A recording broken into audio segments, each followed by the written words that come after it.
இந்த வீடியோல Naruto Shippuden season 4 episode 87 நம்ம பார்க்க போறோம். ஓப்பனிங்லயே கக்காஷி சோஜியன் ஈனோ கிட்ட தயாரா இருங்கன்னு சொல்லுவாரு. அதுக்குள்ளேயே பாத்தீங்கன்னா காக்குசு அவனோட எத்கிராஜ் எபிலிட்டியை வச்சு 3 பேத்தையுமே பிடிச்சிருப்பான். 3 பேத்துனாலையுமே நகர முடியாது. காக்குசு கக்காஷி கிட்ட உன்னோட இதயத்தை இழந்த இதயத்துக்கு ரீப்ளேஸ் பண்ணிக்கிற மாதிரி வச்சுக்கலான்னு தான் நினைச்சிட்டு இருந்தேன். ஆனா என் மனசை மாத்திட்டேன். எனக்கு தேவையான இதயம் எப்ப வேணாலும் கிடைக்கும். இப்போ நீங்க எல்லாரும் சாகுங்க அப்படின்ட்டு விண்ட் அப்புறம் எத் ஸ்டைல கம்பைன் பண்ணி அட்டாக் வைப்பான். திடீர்னு பார்த்தா நருட்டோ வாய்ஸ் கேட்கும். விண்ட் ஸ்டைல் ரசங்கான் பண்ணுவான். Yamato water style tripping torrent பண்ணுவாரு. ரெண்டுமே கம்பைன் ஆகி காக்குசுவோட கம்பைன்டு ஜுட்சுவை ஒண்ணும் இல்லாம பண்ணிரும். பயங்கர புகையா இருக்கும். காக்குசு யாரான்னு பாப்பான். பார்த்தா சக்குரா, சாய், யாமட்டோ, நருட்டோ வந்திருப்பாங்க. மன்னிச்சிருங்க லேட்டா வந்துட்டோம் அப்படின்பா நருட்டோ. கரெக்ட் டைம்க்கு வந்தாங்க அப்படின்னு கொஞ்சம் ரிலீஃப் ஆவாரு கக்காஷி. சோஜி சப்போர்ட்டுக்கு தேங்க்ஸ் பண்ணுவான். ஈனோ, சக்குரா, சாய், நருட்டோ அப்படின்பா. யாமட்டோ கக்காஷி கிட்ட இதுக்கு முன்னாடி நீங்க இவ்வளவு அடி வாங்கி நான் பார்த்தது இல்லையே அப்படின்னு கேட்பாரு. கக்காஷி அதுக்கு மன்னிப்பு கேட்பாரு. யாமட்டோ கண்டிப்பா எனிமி ரொம்ப பலசாலியா தான் இருக்கணும் அப்படின்பாரு.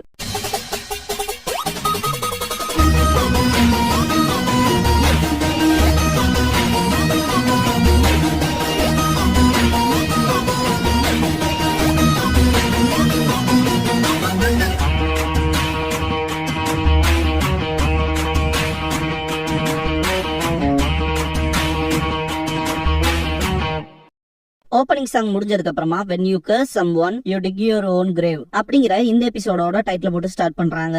காக்குசு வினோதமான இன்னும் சிலர் வந்திருக்காங்களா, அதுலயும் குறிப்பா அவன் ஆல்ரெடி டயர்ல தான் வந்திருப்பான் போல அப்படின்பா நருட்டோவை பார்த்து. நருட்டோ ட்ரைனிங் எடுத்தனால அவனை சுத்தி அழுக்காவும் துணியில கிழிஞ்ச மாதிரியும் இருக்கும். இதை பார்த்த ஈனோவும் சோஜியும் நீ ஓகேவான்னு கேட்கவும் நான் ஓகே தான் அப்படின்றான். நருட்டோ ஷிகமாரு எங்கன்னு கேட்கவும் அவன் இன்னொரு எதிரியோட தனியா சண்டை போட்டுட்டு இருக்கான் அப்படின்பாங்க.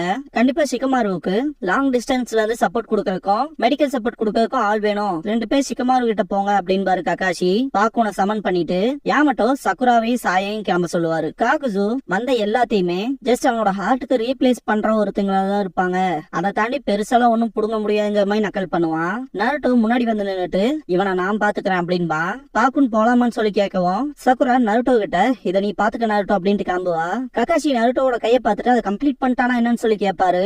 இல்ல 50% தான் முடிச்சிருக்கான்னு யாமட்டோ சொல்லுவாரு. நருட்டோ ஹேண்ட் சைன் பண்ணுவான். யாமட்டோ கக்காஷி கிட்ட ஜஸ்ட் வாட்ச் மட்டும் பண்ணுங்க, இதுக்கு முன்னாடி இந்த நருட்டோமா இருக்க மாட்டான் அப்படின்பாரு. இதுக்கப்புறமா பாக்குன் கிட்ட காட்டுவாங்க.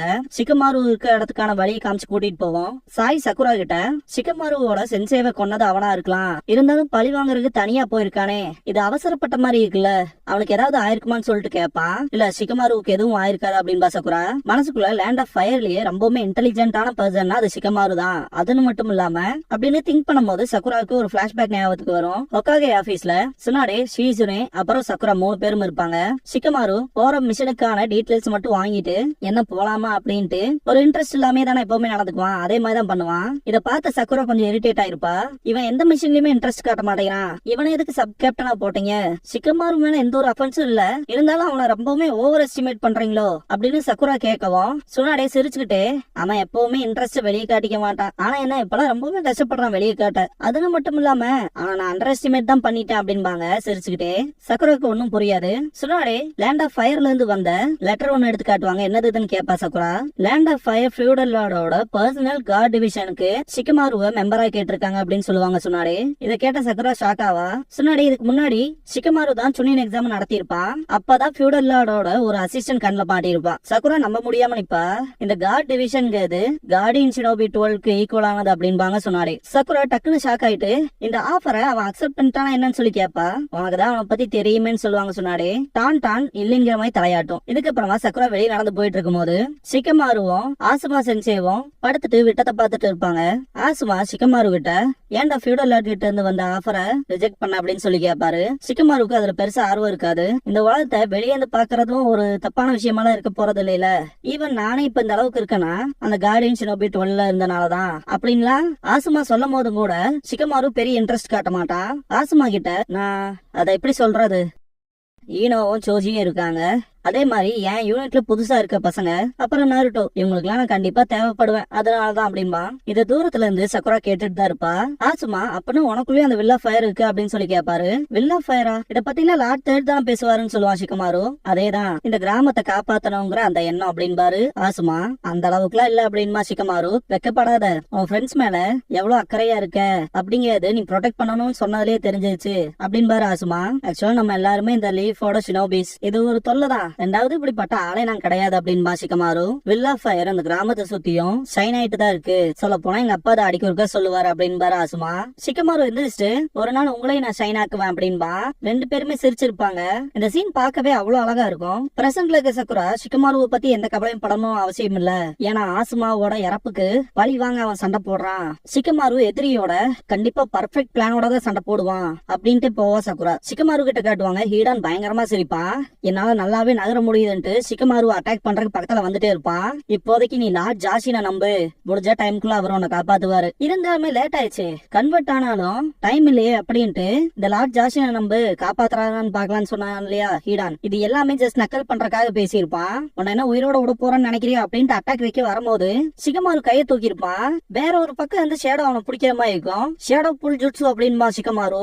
ரோப் மாதிரி வச்சு அடிச்சிருப்பான் இல்லையா, சுத்தி வர பேப்பர் பாம்ஸா சிக்கமாரு. அது எல்லாமே ஷேடோவா வந்து ஹீடான மொத்தமா கட்டி போட்டுரும். ஹீடான்லாம் ரொம்பவுமே கடுப்பாவான். சிக்கமாரு சிரிச்சுக்கிட்டே என்கிட்ட இன்னும் இவ்வளவு சக்கரம் மிச்சம் இருக்கு சொல்லும் போது கிண்டல் தானே பண்ற அப்படின்னு கேட்பான் ஹீடான். ஹீடான் இந்த ஷேடோ புல் ஜுட்சுல நல்லாவே மாட்டிருப்பான். சிக்கமாரு அவன் கையில வச்சிருக்க கத்தியை வச்சு மார்க் பண்ண இடத்துல அடிப்பான். என்னது என்ன பண்ண போறேன்னு சொல்லி ஹீடான் கேட்கவும் நீயே பாரு அப்படின்பா சிக்கமாரு. பார்த்தா அவனுக்கு கீழே பெரிய குழி உருவாகும். இது எப்ப பண்ண எப்படி பண்ணேன்னு சொல்லி ஹீடான் கத்துவான். கொஞ்ச நேரத்துக்கு முன்னாடிதான் உங்க ரெண்டு பேர்த்தையும் கண்டுபிடிக்கும் போது அப்படின்பா சிக்கமாரு. ஹீடான் ரொம்பவுமே பதறுவான். மனசுக்குள்ள இவன் சும்மா ஒண்ணு எங்க ரெண்டு பேர்த்தையும் பிரிக்கல, இது எல்லாமே அவனோட பிளானா அப்படின்ட்டு ரொம்பவுமே ஷாக்ல இருப்பான். சிக்கமாரு when you curse someone you dig your own grave அப்படின்னு தான் இந்த எபிசோடோட டைட்டில் பார்த்திருப்போம். அதான் சிக்கமாரு இந்த இடத்துல சொல்லுவான். அதுக்கான அர்த்தம் தெரியுமா அப்படின்னு சிக்கமாரு ஹீடான் கிட்ட கேட்டுட்டு நீ ஒருத்தனை கொல்றதுக்கு சபிக்கிறேன்னு வச்சுக்க, பழி வாங்க வரவன் ஒன்ன கொல்லுவான் அப்படின்பா சிக்கமாரு. அதனாலதான் நீ ஒரு சபிக்கும் போது உனக்கான குழியை நீயே தோண்டிக்கிறேன்னு சொன்ன அப்படின்பா. லைட்டரை ஓபன் பண்ணிட்டு ஆன் பண்றதுக்கு ட்ரை பண்ணுவான் சிக்கமாரு.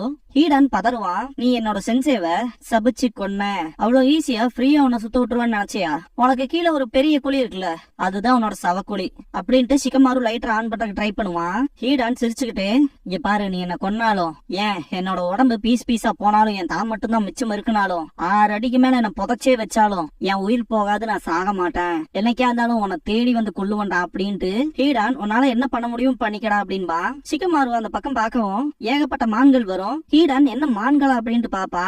சிக்கமாரு ஹீடான் கிட்ட இந்த காடு இருக்குல்ல, லேண்ட் ஆஃப் ஃபயரோட ஒரு ஸ்பெஷலான இடம், எங்க ஃபேமிலி சேர்ந்தவங்க மட்டும் தான் இங்க வர முடியும், வேற யாரும் இங்க உள்ள வர முடியாது, அதே மாதிரி ஜென்மத்துக்கும் ஒன்னு நாங்க வாட்ச் பண்ணிட்டு தான் இருப்போம் அப்படின்பா சிக்கமாரு. ஹீடானுக்கு அல்ல விடும். சிக்கமாரு அந்த லைட் ஆன் பண்றதுக்கு ட்ரை பண்ணிட்டு இருக்கும்போது அவன் தோல்ல ஒருத்தர் கை வச்ச மாதிரி இருக்கும். பார்த்தா ஆசுமாவா இருப்பாரு. நல்ல வேலை பாத்துருக்க சிக்கமாரு அப்படின்பாரு. சிக்கமாரு ஆமான்பா, இதுக்கு முன்னாடி பாத்திருப்பீங்க சிக்கமாரு எவ்வளவுதான் அந்த லைட்டரை ஆன் பண்றதுக்கு ட்ரை பண்ணாலும் ஆனா இருக்காது. ஆசுமா அவரோட சிகரெட் எடுப்பாரு, அதை பத்த வைக்கிறதுக்கு சிக்கமாரு ஆன் பண்ணுவான், ஆனா இருக்கும். ஆசுமாவோட சிகரெட்டை பத்த வச்சதுக்கு அப்புறமா ஆசுமா சிக்கமாரு கிட்ட என்னோட வில் ஆஃப் ஃபயர் இப்போல இருந்து உன்னோடது அப்படின்பாரு. அப்படியே கொஞ்சம் கொஞ்சமா மறைய ஆரம்பிப்பாரு. ஹீடான் பயங்கரமா கத்துவான், இப்ப எதுக்குடா அந்த லைட்டர் ஆன் பண்ற அப்படின்னு சொல்லிட்டு, இது எங்களோட வில் ஆஃப் ஃபயர், எங்க கிராமத்தை காப்பாத்தணுங்கிற அந்த விருப்பம் அப்படின்ட்டு லைட்டரை தூக்கி போடுவான்.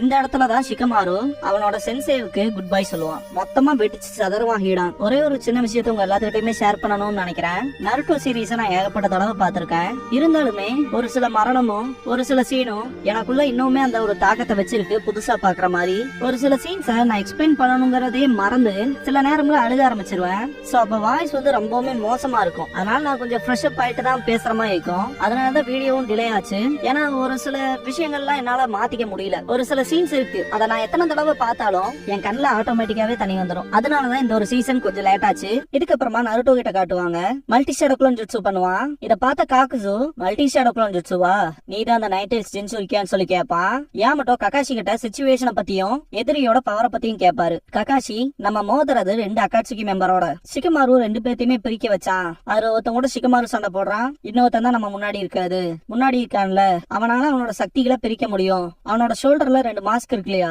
அது அவனோட உடற்பகுதி தான், ரெண்டுமே அவனோட இதயம். அந்த இதயம் தனியாவும் வேலை செய்யும். முதல்ல அவங்கிட்ட 5 இதயம் இருந்துச்சு, அவனோட 2 போயிருச்சு, இப்ப 3 தான் இருக்கு அப்படின்னு ககாஷி யாமட்டோ கிட்ட சொல்லவும், அப்படின்னா அப்படின்ட்டு யாமட்டோ திரும்புவாரு. ஆமா, ஆல்ரெடி நாங்க 2 கொன்னுட்டோம், நம்ம இன்னும் அவனை 3 தடவைக்கு மேல கொல்லணும் அப்படின்பாரு ககாஷி. இதை முடிக்கிறதுக்கு அவன் லாங் டிஸ்டன்ஸ் ரேஞ்சில இருந்து அட்டாக் பண்ணுவான். அது மட்டும் இல்லாம தேவைப்படுற சக்ரா நேச்சர்ஸ பிரிச்சு செயல்படுத்திக்கிறான் அப்படின்பாரு ககாஷி. யாமட்டோ நருட்டோ கிட்ட கேட்டுச்சானுங்க போதே அட்டாக் பண்றதுக்கு போயிருப்பான். ஸ்ட்ரைட் அட்டாக் பண்றதுக்கு போறதெல்லாம் அவசரப்படுற மாதிரி அப்படின்னு கத்துவாங்க சோஜியும் ஈனோவும். நருட்டோ அவனோட குளோன்ஸ் மட்டும் தான் அனுப்பிச்சிருப்பான். ஒரு குளோன் அவனோட எத்கிரேஜ் எபிலிட்டியில மாட்டிருக்கும். அப்புறம் இன்னொரு க்ளோன் வச்சு அட்டாக் பண்ணும்போது அந்த க்ளோனும் போயிருக்கும், மறுபடியும் இந்த க்ளோனையும் டிஃபீட் பண்ணிருப்பான் காக்குசு. ஷேடோ க்ளோனை வச்சு மட்டுமே என்னால தோக்கடிக்க முடியாது அப்படின்பா. நருட்டோ அவனோட ஸ்பீட் அப்புறம் மற்ற விஷயங்களை அனலைஸ் பண்ணிருப்பான். இவனை தசை திருப்புறதுக்கு மட்டுமே கிட்டத்தட்ட 3 ஷேடோ க்ளோன் வரைக்கும் எனக்கு தேவைப்படும் அப்படின்னு திங்க் பண்ணிட்டு இருப்பான் நருட்டோ. இத பார்த்த ககாஷி அண்டர்ஸ்டாண்ட் பண்ணிக்குவாரு. அவனோட க்ளோன் கேதர் பண்ண இன்ஃபர்மேஷனை ப்ராசஸ் பண்ணி எதிரியோட எபிலிட்டியை அண்டர்ஸ்டாண்ட் பண்ணிட்டு அவனை எப்படி டிஃபீட் பண்ணாங்கிறத உருவகப்படுத்தி பாக்குறான் போல அப்படின்ட்டு அவனோட ஷேடோ க்ளோன்ஸோட எபிலிட்டிஸ நல்லாவே யூஸ் பண்ண கத்துக்கிட்டான் அப்படின்னு திங்க் பண்ணுவாரு ககாஷி. நருட்டோ திரும்பவும் மல்டி ஷேடோ க்ளோன் ஜுட்சு பண்ணுவான். என்ன திரும்பவும் 3 ஷேடோ க்ளோன்ஸ் அப்படின்ட்டு பாப்பான் காக்குசு. நருட்டோவோட 3 க்ளோன்ஸுமே வின் ஸ்டைல் ரசன் ஷூரிகன் பண்ணும். இது என்னன்னு பாப்பா ஈனோ. சோஜி இவ்வளவு அதிகப்படியான சவுண்ட் வருது, அவ்வளவு அதிகமான சக்கராவா அப்படின்ட்டு பயங்கர ஷாக் ஆவான். காகுசுவுமே ஒரு செகண்ட் பாத்தீங்கன்னா இம்ப்ரெஸ் ஆயிருப்பான். ககாஷி ட்ரைனிங் ஃபீல்ட்ல நடந்த விஷயத்த நினைச்சு பாப்பாரு. நருட்டோ அவனோட வின் ஸ்டைல் ரசங்கானம் பண்ணிட்டு இவ்வளவு தூரத்துக்கு தான் என்னால ஒரு ஜுட்சுவை கொண்டு வர முடிஞ்சு அப்படின்பா. ககாஷி நருட்டோவோட வின் ஸ்டைல் ரசங்கானையும் அவரு செஞ்சு வச்சிருக்க ரசங்கானையும் மோத வச்சு பாக்கணும் அப்படின்பாரு. நருட்டோ எதுக்காகன்னு கேட்கவும், உன்னோட ஜுட்சு பர்ஃபெக்டா கம்ப்ளீட் ஆயிருக்குன்னா கண்டிப்பா இந்த ரசங்கான் வேலைக்காகாது அப்படின்பாரு ககாஷி. 2 பேரும் நேருக்கு நேர் மோதிக்கும் போது வெறித்தனமா இருக்கும்.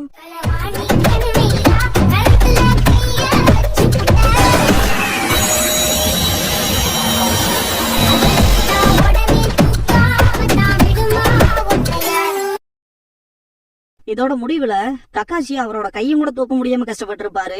இதுக்கு முன்னாடி லீஃபோட கேட்ல இருந்து கிளம்பும் போது ககாஷியோட வலது கையில ஒரு கட்டு போட்டு இருந்திருக்கும். ஈனோட என்னன்னு சொல்லி கேப்பா. நருட்டோட இந்த ஒரு ஜுட்சுவை டெஸ்ட் பண்ணும் போது நடந்த விஷயத்தினாலதான் கட்டு போட்டு இருப்பாரு. ககாஷி திரும்பி நருட்டோவை பார்க்கும்போது நருட்டோக்குள்ள போர்த் ஒக்காகே தெரிவாரு. லார்ட் போர்த்தா அப்படின்ட்டு ஆச்சரியப்பட்டிருப்பாரு ககாஷி. இதுக்கப்புறமா பேட்டில் ஃபீல்ட்ல காட்டுவாங்க. எல்லாருமே ஷாக் ஆயிருப்பாங்க நருட்டோவோட எபிலிட்டியை பார்த்து. இன்ஃபேக்ட் காக்குசுவே என்னடா இந்த ஜுட்சு, நான் மட்டும் அந்த ஜுட்சுல மாட்டினேன், என் கதை மொத்தமா முடிஞ்சிடும் அப்படின்பா. நருட்டோவை காட்டுவாங்க வின் ஸ்டைல் ரசன் ஷூரிகன் அப்படின்பா. அவன் மொத்த சக்கராவையும் ஒரு பெரிய ஷூரிகன் மாதிரி மாத்தி இருப்பான். பயங்கரமான ஹை பிச் சவுண்ட் கேட்கும்.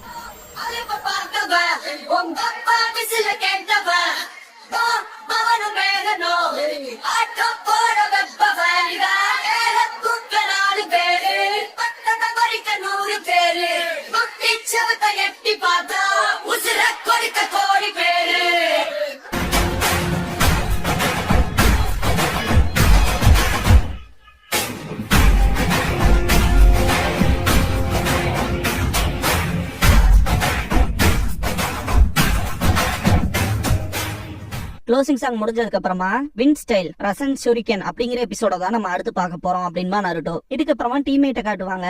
ஹினாட்டா தண்ணியில காலை வச்சுட்டு சில்லுன்னு இருக்குன்ட்டு ஆடிட்டு இருப்பா. கீபா ரொம்பவுமே கடுப்போட இருப்பான். ஏன் டீம்மேட்டுக்கு மட்டும் எந்த ஒரு மிஷினுமே கொடுக்க மாட்டேங்கிறாங்க, போரிங்கா இருக்கு அப்படின்பா.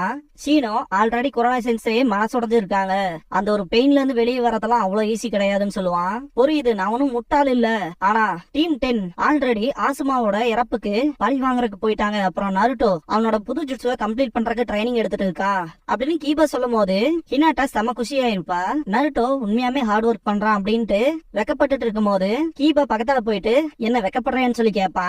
இல்ல அதெல்லாம் ஒண்ணும் இல்ல அப்படின்ட்டு இந்த கரையில இருந்து அந்த கரைக்கே போயிருப்பா ஹினாட்டா. கீபா அப்படின்னா சரி வாங்க கொரோனா சென்ஸ் இருக்க இடத்துக்கு போவோம் அப்படின்ட்டு வாக்கமாறு போலான்ட்டு போவான். ஹினாட்டா கீபா வெயிட் பண்ணுன்ட்டு பின்னாடியே போவா. நான் திரும்பவும் தனிமையில இருக்கேன் அப்படின்ட்டு வானத்தை பாப்பா. சீனோ வானம் எவ்வளவு பெருசா இருக்குன்ட்டு. இதோட இந்த எபிசோட் முடியுது.